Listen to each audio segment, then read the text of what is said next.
Quo gravioar contra novadores modernistas reformadores. Papa Gregorio XVI, 1833. Sobre la Constitución pragmática. A los obispos de la provincia de Alta Renania. Venerables hermanos, saludos y bendición apostólica.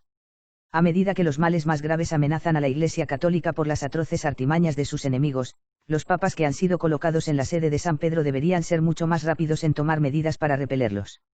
A los papas se les ha delegado el poder supremo de alimentar y dirigir la Iglesia. Nuestro predecesor Pío VIII lo entendió claramente. Se intentaron muchas cosas atrevidas, y no en vano, contra la enseñanza de la Iglesia y su autoridad divina en la provincia eclesiástica de Renania. Tan pronto como supo esto, Pío VIII le envió una carta a finales de junio de 1830, para despertar su preocupación pastoral, si era realmente necesaria. Esta carta te instaba a proteger los derechos de la Iglesia con todo celo, a velar por la sana doctrina, y mostrar a los que deben actuar cómo oponerse con razón y justicia a aquellas ideas nocivas para la Iglesia, ideas que debéis esforzaros con celo por revocar. Estaba sumamente preocupado por la situación de esas iglesias debido al inmenso escándalo provocado por las reformas. Te pidió una respuesta lo antes posible, ya sea confirmando sus deseos y apaciguando su dolor o una posibilidad de no ser entretenido contraria a su voluntad, para que pudiera tomar lo requerido por el deber de su oficio apostólico. 2. Estas exhortaciones y estímulos de tan gran papa en un asunto tan serio deben despertarlo. Esto es apropiado para aquellos que fueron llamados a participar en la administración y defensa de la Iglesia.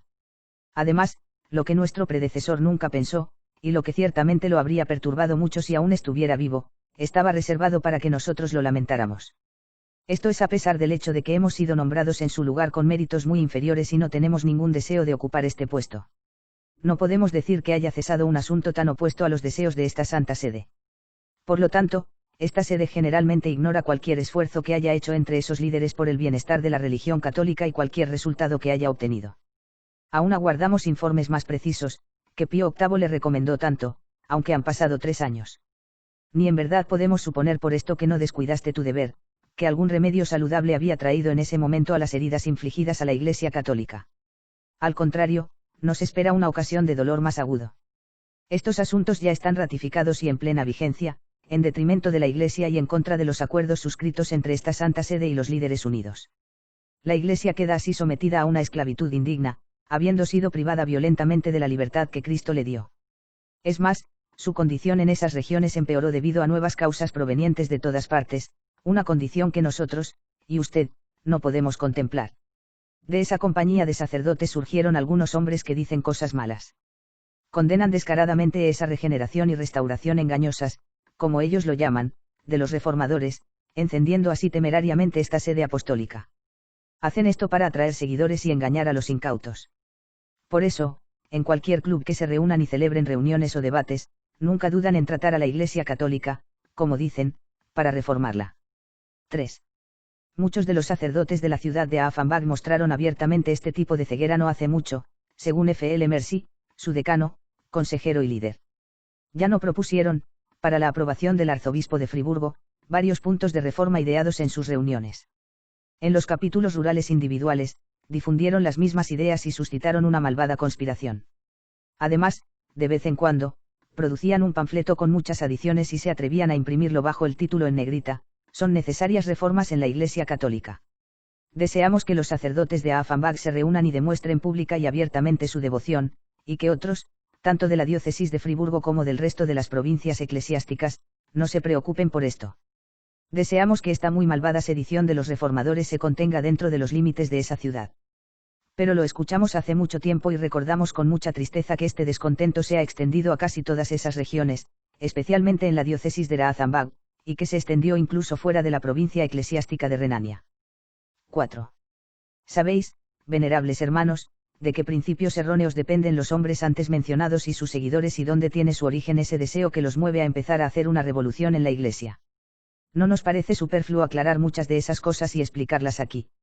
Una idea falsa se ha fortalecido durante mucho tiempo y se ha extendido ampliamente por estas regiones. Esta idea se difunde por un sistema impío y absurdo de indiferencia hacia los asuntos religiosos que afirma que la religión cristiana puede llegar a ser perfecta con el tiempo.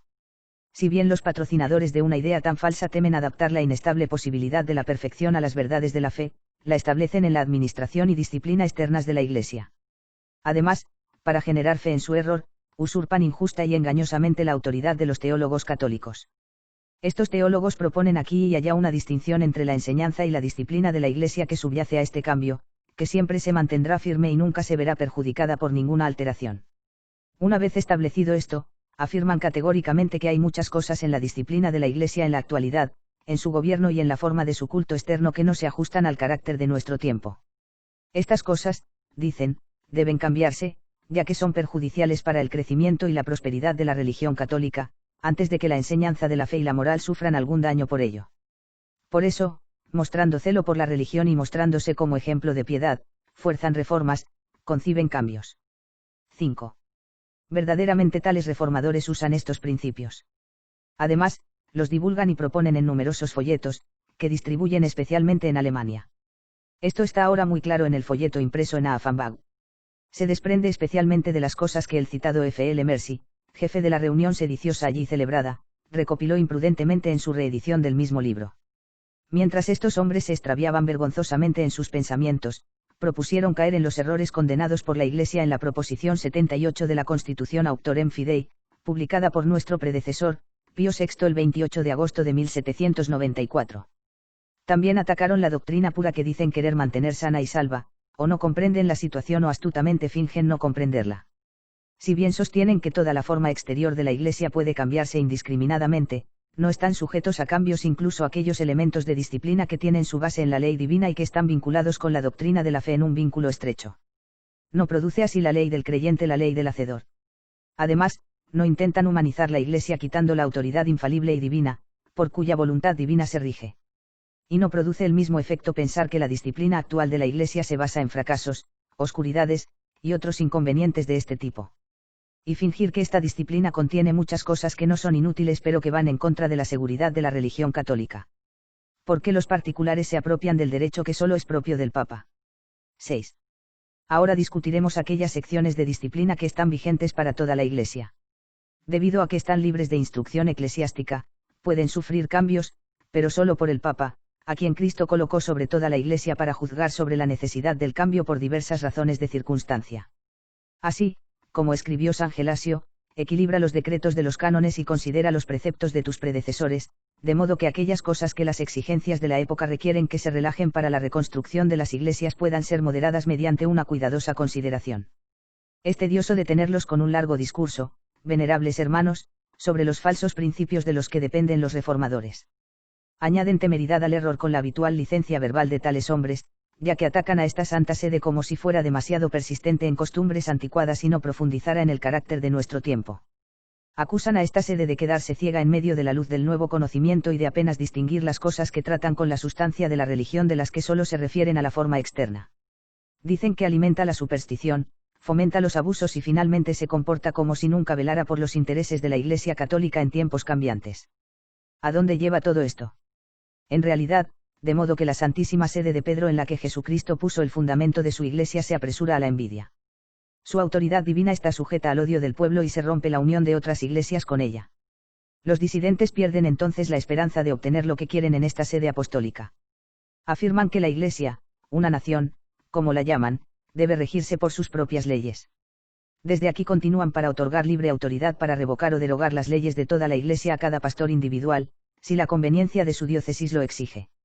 Entonces, ¿qué? Como no perciben ninguna ventaja entre vosotros, tratan de liberar a esos mismos sacerdotes de la sumisión debida a los obispos. No temen conceder a los sacerdotes el derecho de administrar las diócesis. Está bastante claro que estos hombres, actuando contra la verdad de la fe, han derrocado la jerarquía eclesiástica que fue establecida por voluntad divina y definida por los padres del Concilio de Trento. 7. Esto parece preocupar claramente a los sacerdotes de Offenbach. Las doctrinas condenadas están especialmente contenidas en las adiciones insertadas en el folleto reeditado para que no haya lugar a dudas. Ahora parece una buena idea revisar individualmente algunos de los muchos otros errores con los que abunda ese folleto en todas partes. Aquí ocurren por primera vez las objeciones de los promotores del vil complot contra el celibato clerical. No se atreven a criticar abiertamente la ley del celibato, como hacen otros, sin embargo, parlotean con una osadía igual a su error. Quieren que los sacerdotes que no están a la altura de guardar la ley del celibato y cuyas costumbres ya están tan irremediablemente corrompidas sean trasladados a la condición de laicos, para que así puedan contraer matrimonios válidos dentro de la Iglesia. Esto no está de acuerdo con la intención de los padres del Concilio de Trento, que se explicó en la sesión 7, can. 9 sobre los sacramentos en general, así como en la sesión 23, capítulo 4 y canon 4. No se nos escapa con qué medios podrían intentar distorsionar la enseñanza del Concilio de Trento. 8. Afirman que, según la opinión del Concilio de Trento, quien una vez fue sacerdote no puede volver a ser laico por su propia autoridad. Él puede hacer esto solo por la autoridad de la Iglesia, y ellos entienden por la palabra Iglesia a cada obispo a quien le dan el poder de reducir sacerdotes al estado laico. Luego afirman que el carácter que está impreso en el sacramento del orden, que el concilio dijo que era indeleble, hace que el sacramento del orden no pueda repetirse. No prohíbe en lo más mínimo, dicen, que un sacerdote se convierta en laico de la manera antes mencionada.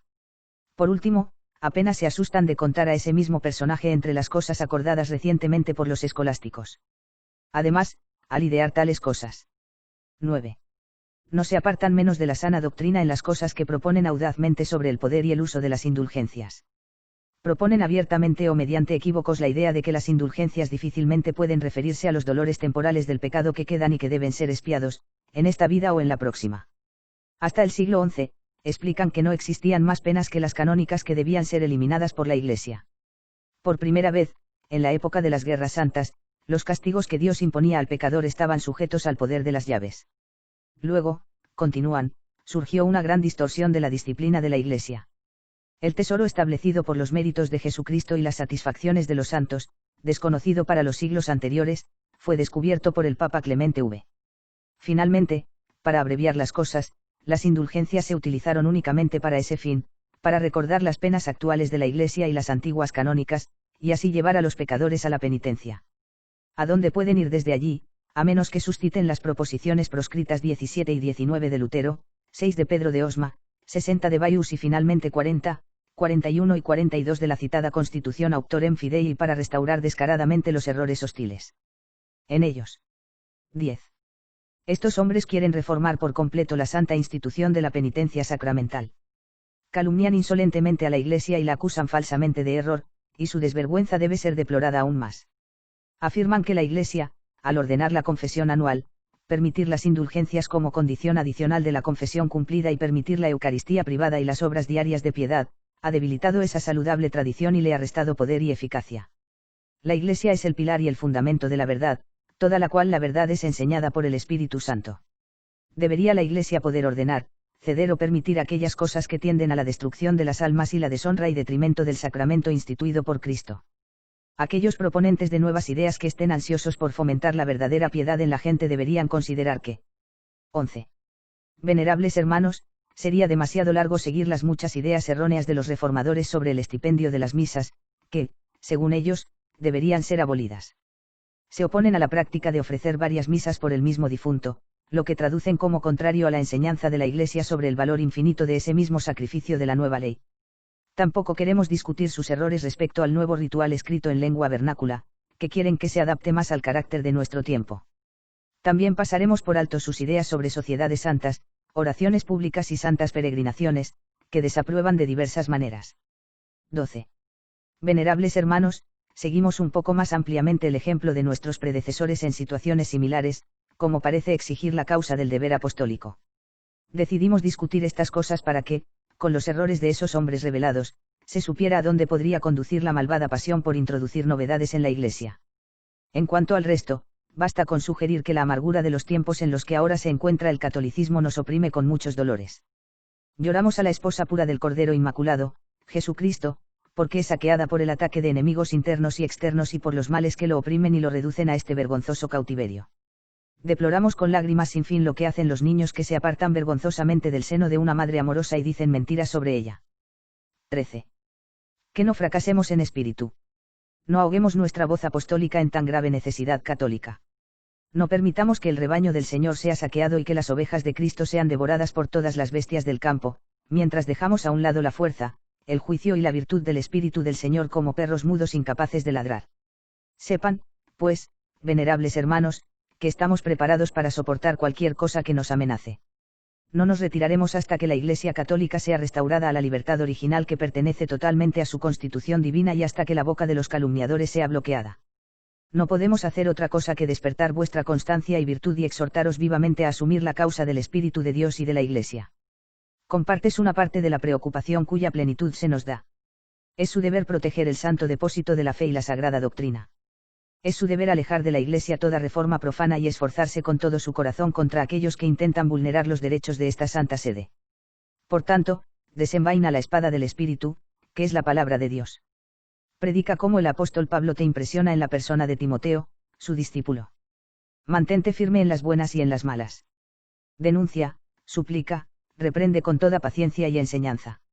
Nada debe disuadirlos de lanzarse a todos los conflictos por la gloria de Dios, la protección de la Iglesia y la salvación de las almas confiadas a su cuidado. Medita en aquel que soportó una oposición similar por parte de los pecadores. Si temes la osadía de los impíos, recuerde que la decisión se toma sobre la fuerza del episcopado y el poder divino de gobernar la Iglesia. De modo que solo le queda recordar los serios deberes de su cargo y el difícil juicio que pesa sobre todos los que tienen autoridad. Los superintendentes de la casa de Israel deben meditar especialmente por un tiempo a los pies del Señor. Confiamos entonces en que se despertará con celo por ayudar a la religión católica y protegerla de las impías trampas de sus enemigos. En este celo pueden mostrar resultados aún mayores que los de los que escribimos. Plenamente resueltos y renovados en esa fe, te impartimos con amor la bendición apostólica a ti y a las personas confiadas a tu fe, como signo de todo bien. De modo que solo le queda recordar los serios deberes de su cargo y el difícil juicio que pesa sobre todos los que tienen autoridad. Los superintendentes de la casa de Israel deben meditar especialmente por un tiempo a los pies del Señor. Confiamos entonces en que se despertará con celo por ayudar a la religión católica y protegerla de las impías trampas de sus enemigos. En este celo pueden mostrar resultados aún mayores que los de los que escribimos. Plenamente resueltos y renovados en esa fe, te impartimos con amor la bendición apostólica a ti y a las personas confiadas a tu fe, como signo de todo bien. De modo que solo le queda recordar los serios deberes de su cargo y el difícil juicio que pesa sobre todos los que tienen autoridad. Los superintendentes de la casa de Israel deben meditar especialmente por un tiempo a los pies del Señor. Confiamos entonces en que se despertará con celo por ayudar a la religión católica y protegerla de las impías trampas de sus enemigos. En este celo pueden mostrar resultados aún mayores que los de los que escribimos. Plenamente resueltos y renovados en esa fe, te impartimos con amor la bendición apostólica a ti y a las personas confiadas a tu fe, como signo de todo bien. Confiamos entonces en que se despertará con celo por ayudar a la religión católica y protegerla de las impías trampas de sus enemigos. En este celo pueden mostrar resultados aún mayores que los de los que escribimos.